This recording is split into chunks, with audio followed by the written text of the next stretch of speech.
जी हाँ, नमस्कार दोस्तों। आप लोग को बता दूं कि तूफान राजा का 4 न्यू भोजपुरी सॉन्ग का शूटिंग कंप्लीट कर लिया गया है। आप सबके बीच बहुत जल्द आने वाला है।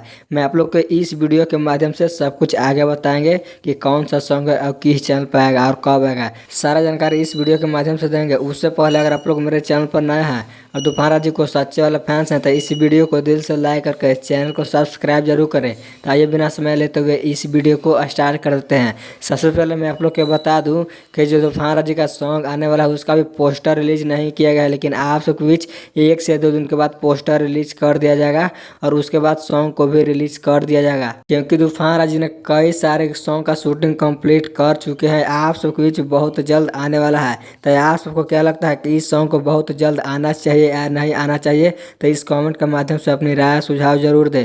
और अभी तक मेरे चैनल को सब्सक्राइब नहीं किए हैं तो सब्सक्राइब कर ले। तो जैसे कुछ न्यू अपडेट मिलता है तो मैं आप लोग को इस चैनल के माध्यम से वीडियो बनाकर बता दूंगा। तो मिलते हैं नेक्स्ट वीडियो में।